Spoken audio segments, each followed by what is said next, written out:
Olá, eu sou a Patrícia, tudo bem? Nós vamos continuar conversando sobre mediação quântica. A gente está na série aí sobre negociação, a gente já falou sobre os 4 princípios de Harvard, praticamente todos.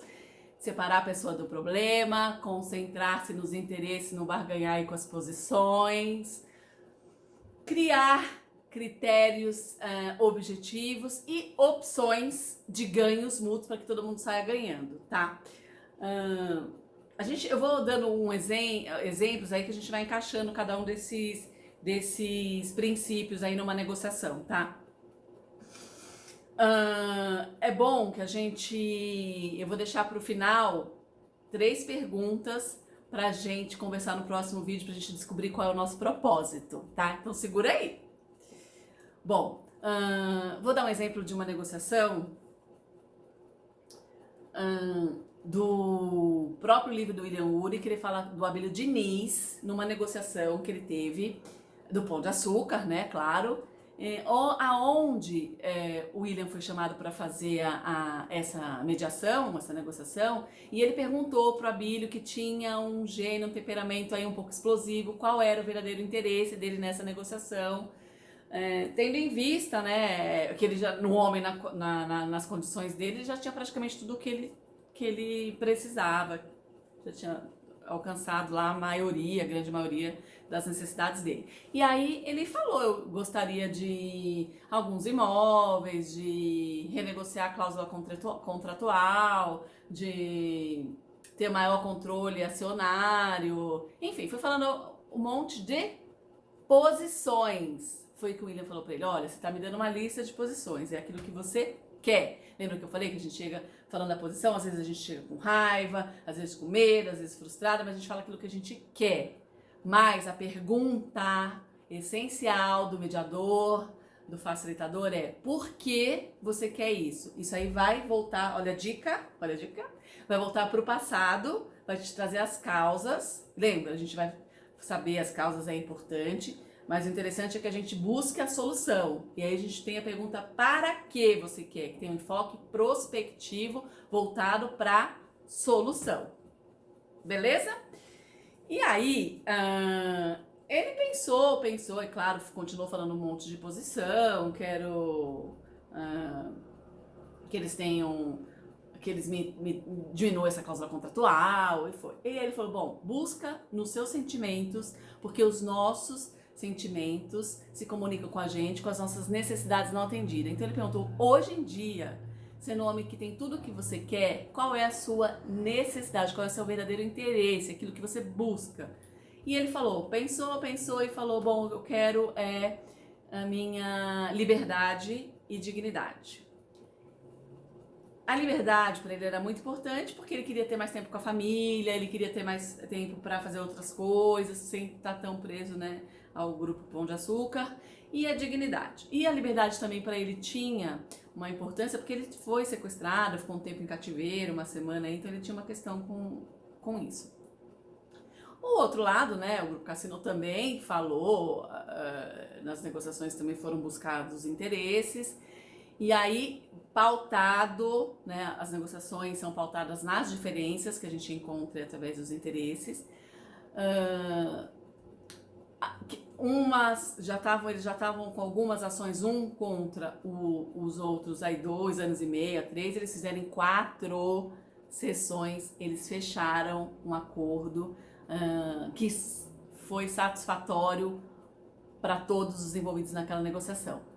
E o interesse dele, quando ele ia, que ele ficava com raiva, que ele gritava, que aquilo porque ele achava que os sócios estavam sendo desonestos, estavam desrespeitando, enfim. E aí o negociador, né, o facilitador, falava para ele, olha, o que a gente tem que fazer? A gente tem que subir pro camarote, a gente tem que se afastar do problema, que é aquilo que eu falo para vocês, desidentificar do problema, separar a pessoa do problema. A gente já vai encaixando aí os princípios. Então, porque, por exemplo, se eu tô lá e a pessoa fala alguma coisa, essa mediadora tá demorando muito, eu não tô satisfeito com a negociação, enfim, posso entrar no estado de raiva, padrão reativo sem conscientização me afasta do estado de equilíbrio. Então eu paro, vou pro camarote ou vou pro meu lado, como eu prefiro falar, e falo por que é que a Patrícia está com raiva porque a pessoa disse algo que ela pode dizer a hora que ela quiser, que ela está achando demorado, que não está chegando no tempo que ela quer.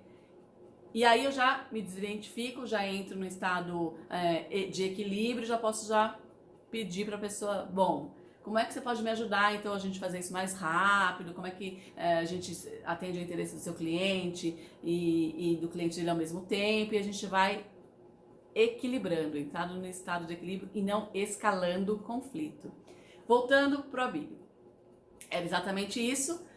O Uri chama de subir pro camarote, que é se afastar, verificar aquelas reações, o padrão reativo, principalmente uma pessoa que tem um gênio mais bélico, né? E aí foi que ele se afastou, parou de se sabotar, e eles entraram no acordo, por exemplo, essa cláusula contratual que ele ficava 3 anos sem poder competir com os negócios, né?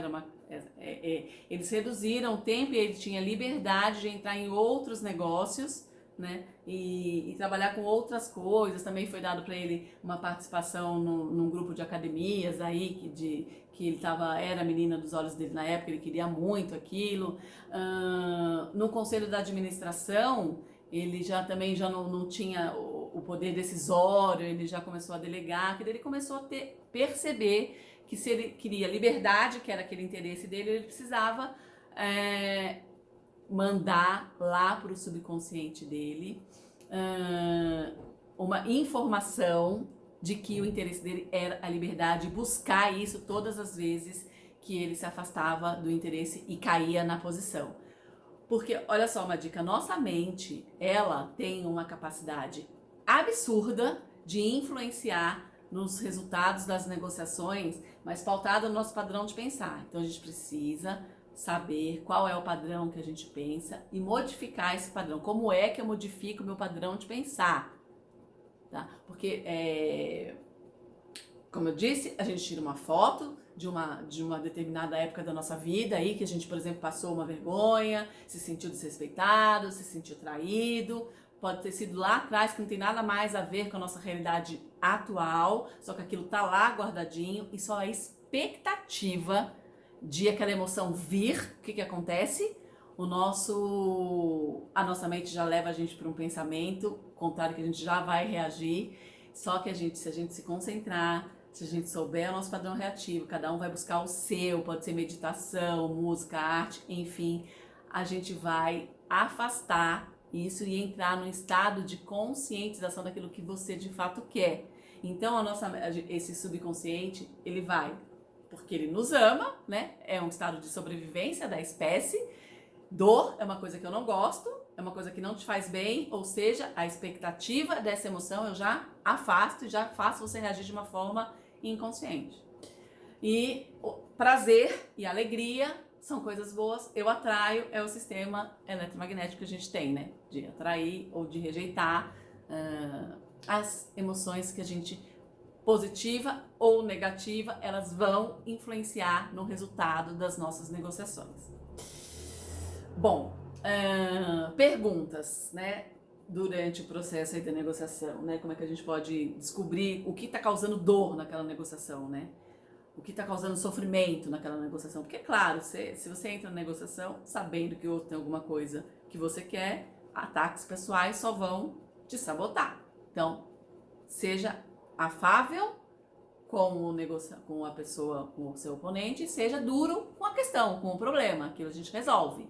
Mas você não precisa atacar pessoalmente, porque simplesmente você vai entrar ou vai fazer com que a pessoa entre já no estado de defesa e ela não vai mais escutar, a gente não consegue mais negociar de uma forma eficaz, beleza? Então a gente pergunta, o que é que está te causando dor aí? É dinheiro ou é trabalho? É relacionamento ou é família? É bem-estar ou é saúde? Quais são as áreas? A gente vai buscando as áreas, a gente vai conversando, a gente vai buscando as áreas que estão sendo impactadas naquela negociação para que a gente chegue no verdadeiro interesse. Também tem a questão de a gente buscar as nossas necessidades não atendidas, que causam frustração, causa medo, causa raiva, e aí sim negociar. Critérios objetivos.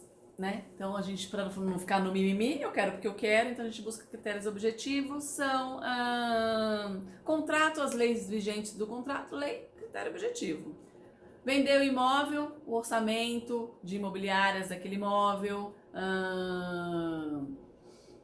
quanto vale o metro quadrado naquele espaço, como está sendo avaliado no mesmo prédio, na mesma rua, no mesmo bairro. Quero vender o carro, tabela FIP. Enfim, isso são critérios objetivos porque sai do meu mimimi e entra no que é razoável para a gente negociar.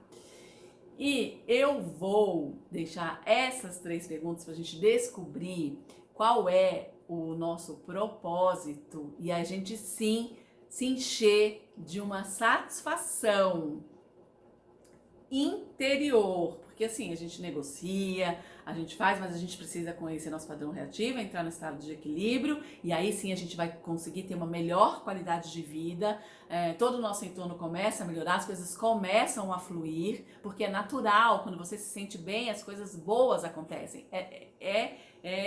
O estado de felicidade é um estado, é uma fonte interna. Então vamos descobrir com essas 3 perguntas a nossa fonte, o nosso propósito e criar essa fonte aí de satisfação. Então a gente pode estar agindo, negociando, brigando, reagindo, conhecendo o padrão reativo e por dentro está ok, super bem comigo mesma. Então 3 perguntas aí pra gente falar no próximo vídeo, pra descobrir o propósito, tá bom? Combinado? Vamos lá. Primeira, o que te faz levantar da cama todos os dias?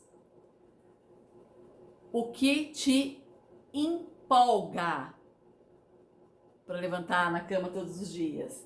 E a terceira pergunta, o que te inspira? Aí a gente respondendo verdadeiramente essas 3 perguntas, o que te faz levantar da cama todos os dias, o que te empolga, o que te inspira, a gente descobre o propósito da nossa vida, aquilo que melhora. Pode ser, olha só, pode ser, olha,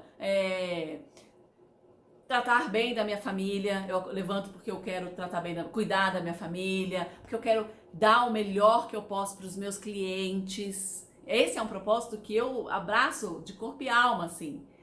O que eu posso melhor doar para os meus clientes, a gente depois vai falar do dar e receber, tá? Como é que eu posso doar, dar e receber do meu cliente. Então, aquilo que eu posso melhor de qualidade de trabalho, aquilo que de verdadeiro ele quer entregar, o que de fato ele veio buscar e não aquilo que eu imagino que ele venha buscar. Pode ser música, pode ser ginástica, pode ser arte, pode ser qualquer coisa que te inspira, que te motiva, que te faça levantar da cama. Respondendo isso, a gente vai chegar no propósito e a gente vai criar, fazer brotar uma fonte de felicidade, de bem-estar e de alegria. Eu adorei essa conversa com vocês. Inscreva-se no meu canal, Patrícia Coelho. Eu tô no Insta também, Patrícia Coelho Carvalho. E a gente continua conversando. Para mim é um enorme prazer, tá? Já tô respondendo as perguntas também junto com vocês. E a gente vai trocar junto, tá bom? Beijo! Tchau!